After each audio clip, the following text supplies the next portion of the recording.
Hello, and thank you for joining us. This is No Soundbites Allowed, and I am your host, the political dragon, Michael Voss. I'm happy to be here with you today. It is October 3rd, approximately noon, and something has been bugging us that we wanted to go over with you. It is the repeat of history that we keep seeing, and it's really insulting. What we're seeing is an insult to women, to Black Americans, to the entire system of representation that is the bedrock of the American legal system, the American political system. And we want to share our thoughts with you and hear what you have to say about that. Before we get started, we do want to mention, if this is the first time that you are seeing our channel, we welcome you, we thank you for being part of our audience.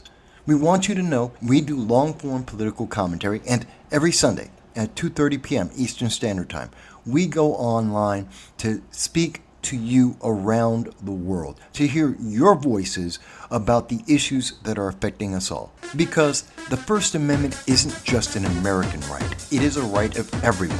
Whether the internet overlords, whether your government agrees or not, you have a right to speak about the issues that affect us all.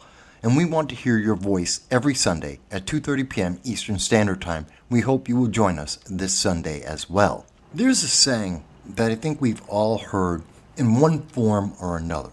Those who forget history are condemned to repeat it. We've heard it in one form or another, and many people have been attributed with that quote. The quote actually comes from 1905, and it actually was originated by Spanish philosopher George Satayama. And in 1905, he did say, "Those who cannot remember the past are condemned to repeat it." When we think of it in context to modern day politics, because that's what we're seeing consistently over and over again. We're seeing that the mistakes, the reasoning for many of the actions going on are things that we've been seeing historically and repeatedly, and the result hasn't been very positive. In particular, let's talk about what's just happened. Dianne Feinstein was 90. She was very ill. She was being used as a puppet by the Democrats to make votes in Congress. We've all seen the video of her being told what to say and how to vote in her last days. In fact, her last vote was the day before she died. It's quite sad how she was being used, and in other contexts, in any other business, it would be considered elder abuse.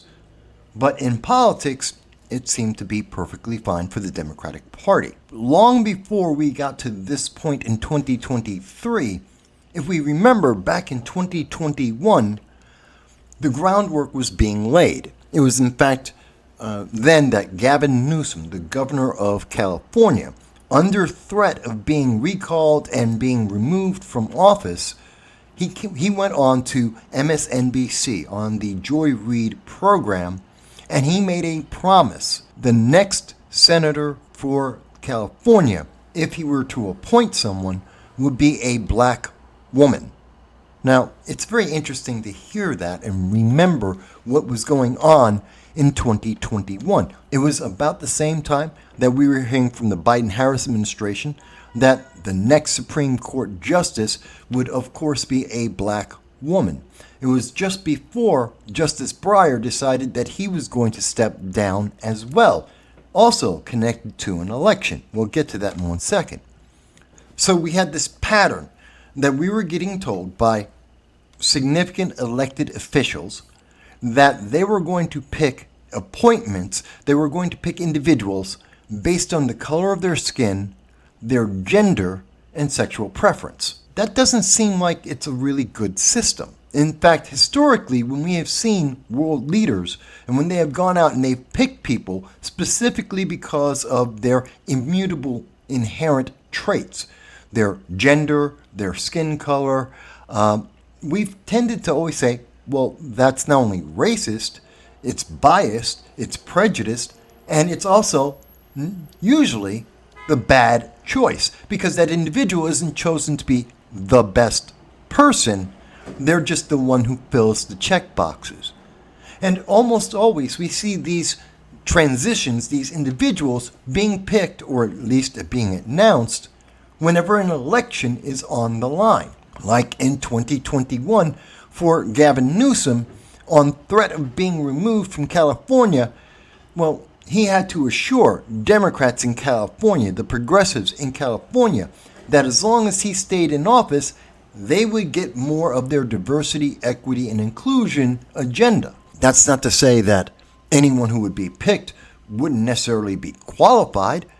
There are many people who might be qualified, especially in California. In fact, if we go back to the announcement by Gavin Newsom in California and his conversation with Joy Reid, it was identified there were several people in California that he could pick that were women and were qualified within his own state. In fact, we know that were Representative Karen Bass out of LA and also Representative Barbara Lee out of Oakland. And not to be left out, there was, of course, San Francisco's London Breed. The implied threat at the time was if Gavin Newsom were to be removed and a Republican or another Democrat were to be put in place, then there was no guarantee that a black woman would be given the senator seat if Senator Dianne Feinstein were to retire. History repeats itself. It's very much what we saw about Ketanji Brown Jackson, where the Biden-Harris administration had promised that the next Supreme Court justice, if there were one to be filled, would of course be a black woman. Why would it be a black woman? Why specifically that individual? Are they superior to black men, Hispanics, Asians, individuals who are white? Are they superior in some way that they have better abilities than any other race or type of individual across the face of the earth? Well, the answer to that, of course, is no. And to assume that would be obviously and blatantly racist, possibly even sexist. So that's not the reason why they would narrow the selection down to just a black woman. And in particular, a black woman who, of course, is a Democrat, which narrows down the categories even more. It didn't make sense for Supreme Court justice. In fact, we were talking about it at that time. In January of 2022, many people may forget, Justice Breyer announced his retirement from the Supreme Court. He did so because Democrats were looking at the midterm elections. They needed to give a reason to motivate Democrats to come and show up because polling had shown that there was very little interest by Democrats in the 2022 midterm election. And there had to be a reason for them to be involved. Now, this was before the decision on abortion had come out or was leaked and then later came out, even though Democrats were upset about Amy Coney Barrett being appointed and there being 6 conservatives or right-leaning justices, more originalist judges on the Supreme Court than there were progressive judges on the court. The question was, what would happen? And of course, Justice Breyer, in announcing that he was stepping down, well, this was a motivation for many Democrats. They had to make sure that there would be another liberal to replace the liberal justice. And this had to be someone who would virtue signal, someone who could fill all of the check boxes. A woman of color, a woman who was a Democrat and perhaps even an activist. Maybe she would even be gay. These are the priorities. And what did we see and say at that time? Justice Breyer, speaking at the Harvard Law School, said, "Structural alteration motivated by the perception of political influence would erode trust." And he spoke to many on the left when he said, "Think long and hard before embodying those changes in the law, before making radical changes to our Supreme Court, the way that it works and operates, and who's involved with it." I think this is very important. I think this is absolutely critical to understand. What we said then, I think, is true even now. Even in the words of Justice Breyer himself, we must think long and hard about these changes we are making to our systems of justice, our systems of legislation, the critical cornerstones of the democracy that is America. The problem is if we stop looking at the best individual, if we stop meritocracy and only look at it from a political bias, well, then we're not getting the best person by definition. We have isolated them. But that is what we see from progressive politics, which is based on equity, which is the eternal subdivision of individuals, taking them from being human beings and turning them into merely categories of traits, and those traits being subdivided and pitted against one another. You're no longer human being. You're now either a male or female or one of an infinite number of different genders and sexual preferences. You're divided by your skin color. You're divided by your religion and your belief systems. And each of these are put against each other so that a black male is above a white male. A woman of any color is above all men.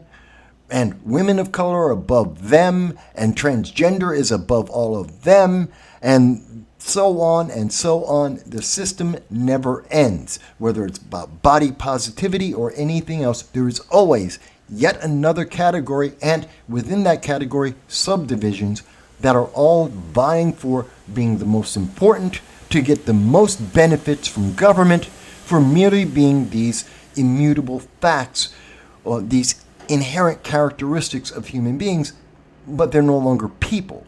They're just categories filling checkboxes. And if that is the basis of our legal system, if that is the basis of our government, then that's not a government of the people and for the people. In fact, we were talking about it a little bit more in March as we started to hear the names, and in particular, we heard the name of Ketanji Jackson Brown. One of the first times we had started hearing about her and why she was selected by the Biden-Harris administration to assume the Supreme Court seat. And I want you to think about the similarity here with what we see in California, which we'll go into in just a moment. Where we mentioned, and it was first being detailed by CNN and most of the left-wing news media, that she was one of 8 individuals, only 8 individuals who were being picked because of the color of their skin, their gender, and their political preference. Oh, and their age. Which doesn't indicate that they are the most qualified person for the position, which means the United States is getting the short shrift on this. Now, you may think that Judge Jackson is highly qualified. And more importantly, that isn't what she's being sold on. These birthright attributes are being promoted as her main focus, which detracts from anything that she has achieved in her life to date. It's kind of sad. Truly, it is sad that individuals have been neutered to this level. There were, out of all of the possible candidates for Supreme Court, we saw that list whittled down to just 8 individuals. And of those 8 individuals, only 3 actually had all of the prerequisites that were required. That is, that they are black, the color of their skin, that they are female, their gender, their sexual preference might have been involved, but maybe not, their political activism, and, of course, their age. Of the 8 individuals, only 3 qualified with all of this criteria, the age being most important, so that they would have the longevity to be on the court. And that's why even more qualified individuals were excluded from their choice. Does that mean America got the short shrift, as we said back in March of 2022? We believe so.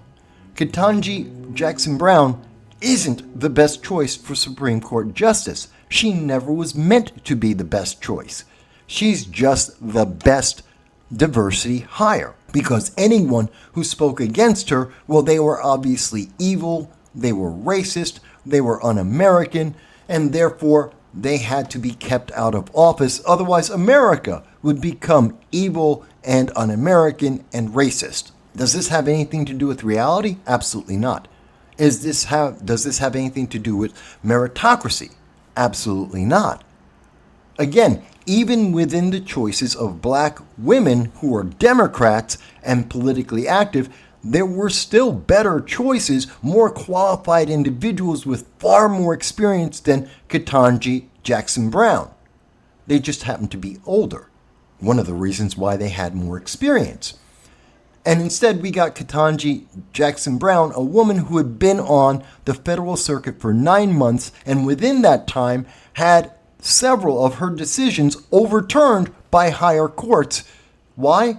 Because she was bringing her political bias into the fray. She was an activist judge, and that's the reason why she ultimately got the job. In fact, by March 22nd of 2022, we were speaking a bit about that then. And at the time, we had this to say about that. But there were many issues that were brought up. And one of the most primary is that each of the women that were being considered, and eventually Judge Jackson in the nomination, had nothing to do with their qualifications. It had to do with inherent facts about them. That they were born black, that they were born women, that they are politically of the right ideology. That's it. And in particular, Judge Jackson was picked because she is an activist judge. She is an individual who believes that it is okay to use the judicial system to enact legislation and to change America without the consent of the people, without any votes, without Congress. That is a troubling thought. That is a troubling thought. When we give up on meritocracy, one of the foundations of America, when we focus only on the flimsy and trendy political ideology, when we look for individuals who fill check boxes rather than qualifications that actually make them qualified, well, then we start getting what we see here with KBJ. So let me bring this back to what are we talking about when we're talking about California? What does this have to do with California? In California, there are, again, many women, black Democrats that fill the qualifications that progressives look for, that can fill in many of the check boxes that are necessary to get the intersectional, critical race theory, gender identity politics check. But only one, it seems, actually had all the prerequisites that were necessary. And that individual happened to be LaFonza Butler. Now, this is a very interesting individual because, yes, she's black, a woman, she is a Democrat and an activist, and she has an additional checkbox that it seems that Barbara Lee, London Breed, and Karen Bass don't have. The one thing they don't seem to have that LaFonza Butler has is that LaFonza Butler is also gay. And therefore, she takes a higher priority than all other black women in California, it would seem. That's right, whether it is fair or not, individuals like Congresswoman Barbara Lee, who has served in the Congressional Black Caucus, is a member of the Progressive Caucus, an individual in California who's been reelected several dozen times. She's been in office for 2 decades. She's looked over because she didn't get all the check boxes. She's too old. She's not gay as far as I am aware. And even though she is black and a woman and a Democrat, she's not enough of an activist. No. Those are the criteria that made it. Now, it doesn't matter that Barbara Lee has been elected repeatedly by her constituents in California. It's not important. That's not critical. In fact, there was no black lesbian in California who is a Democrat, who was progressive enough to be acceptable to Gavin Newsom and the California Democrats. They actually had to go to Maryland. Now, you would expect this would be something that you would see from the LA Times, but you don't. In fact, you have to go to Associated Press. And looking at their article from yesterday, October 2nd, when we go into this, the actual title is California Governor Names Maryland Resident LaFonza Butler to Feinstein's Senate seat. Now, you would expect that since that's the headline coming from the Associated Press, that this article would feature what she is doing in Maryland and how that somehow justifies and translates to her being selected to be a senator in California. The story really doesn't do that, because you would have to go down to the 13th paragraph. Mind you, the story is about LaFonza being from Maryland, but you have to go down to the 13th paragraph to find out the information in the headline. The thing that this article is supposed to be about. It is being disguised. It is being thrown to the side to try and justify, well, she is black, she is gay, she's a Democrat and a progressive, she's an activist, and those are the most important things. By the way, she's also from Maryland. She's a resident of Maryland up until approximately 19 days ago. Although she also happens to be rich, something they leave out in the discussion. You see, the reason why she can be picked for senator in California is she owns property in California. She owns a home. Now, that would make her rich in most people's eyes. Most Americans do not have the ability to own a home that they don't live in and live somewhere else and work in an entirely different state. That usually is a symbol of someone who is well off. They're doing better than average. They're not making $35,000 a year, which is the average income of most Americans. They're making far, far more. That would make her a rich individual, which is kind of funny because no one knew that that was a criteria. But it seems that is a criteria, even though half the individuals in Congress are millionaires, if not multimillionaires. To be a potential Senate candidate in California, you must be black, a woman, gay, a progressive, an activist, and rich. That's not a very long list. No wonder they had to go to Maryland rather than California to find the person who could fit that bill, because it's not about merit. At no point can the argument be made that LaFonza is better than, say, Congresswoman Barbara Lee, someone who's in office, who has been making laws, who has been representing the people of California. Mind you, she's a Democrat. She's a progressive, Barbara Lee. I don't agree with her ideology. I don't agree with many of the things she's focused on. But I do respect that the people of her district have elected her for 2 decades, that she has continued to serve, and she has legislation that she can be judged by. LaFonza, she's a political activist. She's worked with unions, and unions are, of course, important to the Democratic Party because that's where a lot of their funding comes from. But that doesn't make her a good legislator. It doesn't make her a good representative of the people, because the people of California all aren't part of the union. As much as Democrats would like you to think that, as much as they try to promote that in California, most people in California aren't part of a union. Most people in America aren't part of a union. No matter how much AOC says that she wants you to be in a union, no matter how much the Democratic Socialists of America want you to be part of a union, most Americans choose not to be. So, again, why is LaFonza Butler such a better choice than all other black women in California? Well, the same reason why Ketanji Brown Jackson is a Supreme Court justice. Because it's the number of check boxes and the quality of the check boxes that are knocked off.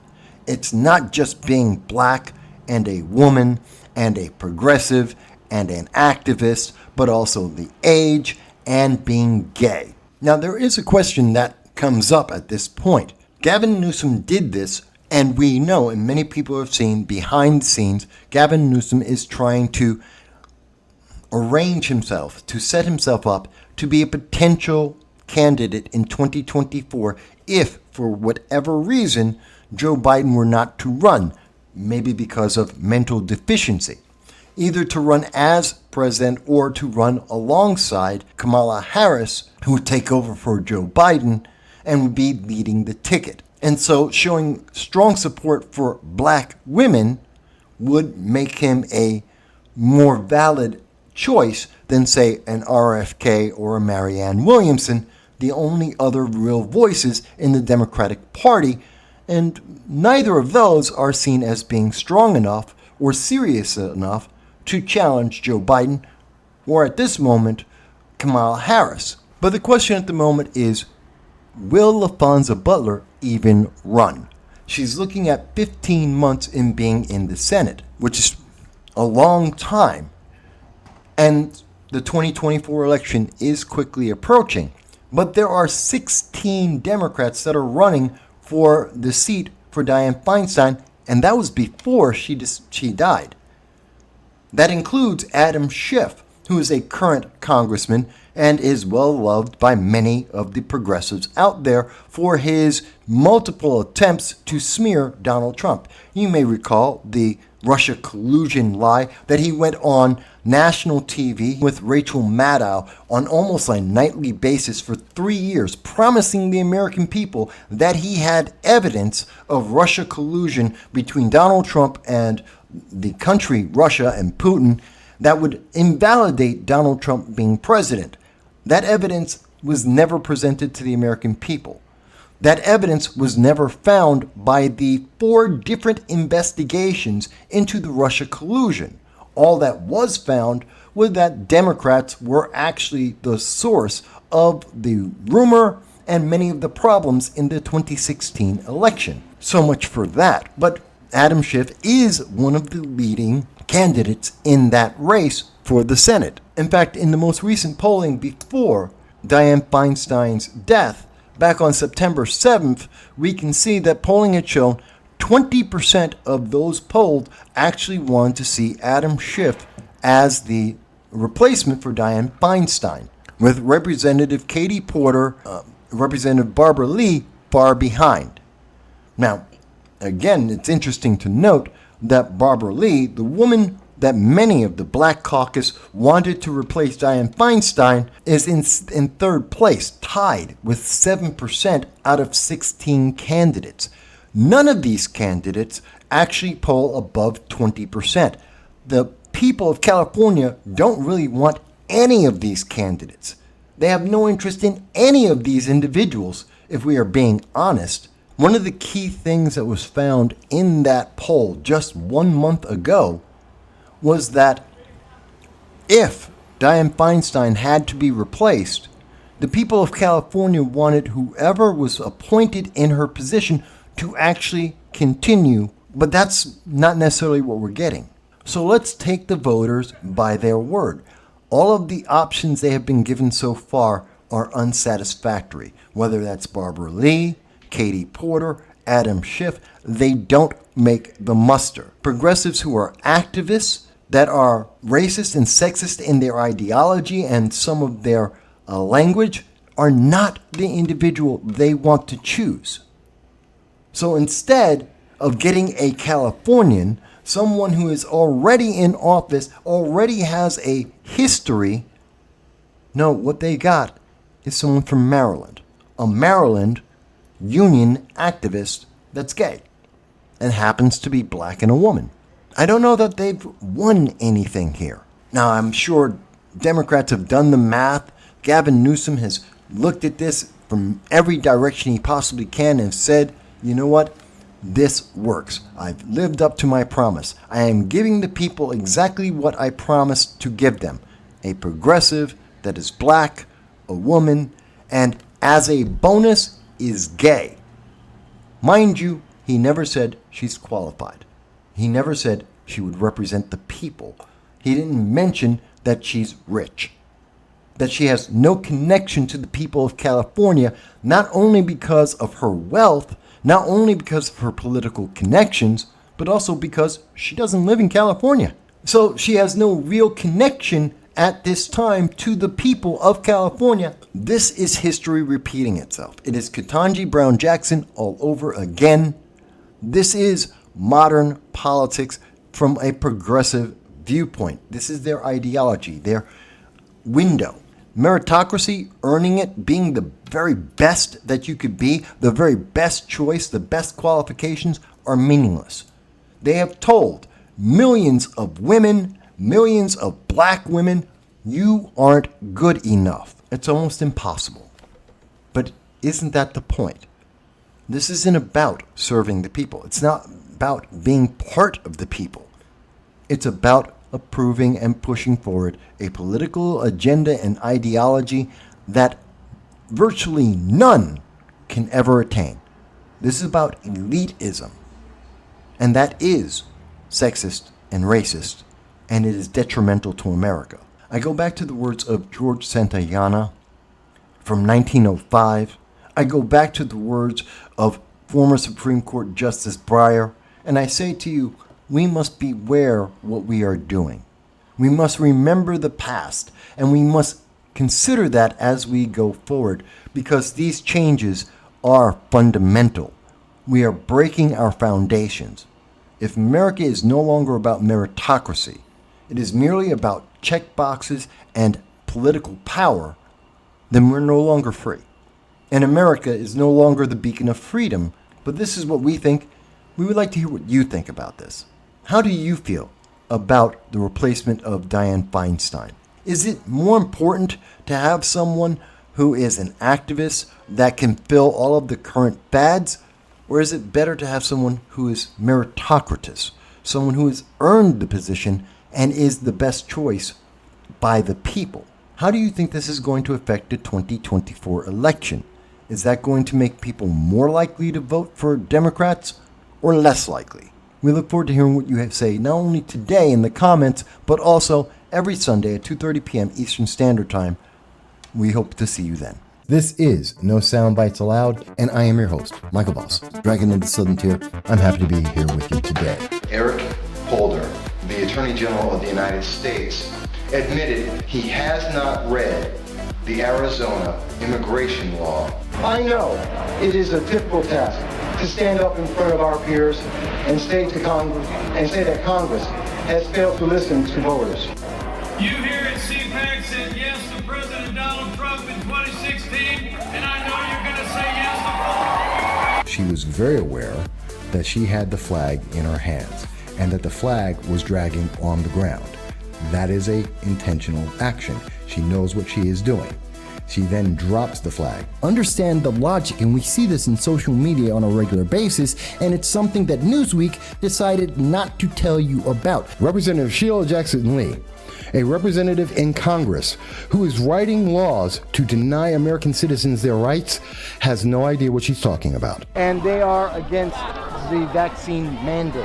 Yeah, absolutely. Now, you support that? Last time I checked, there were not a lot of planes crashing into each other at airports, right? You can meet a very, very stringent accuracy rate when it's important, when it matters, like in federal elections. The quote from Joe Biden where he is admitting that he is willing to lie to the American people.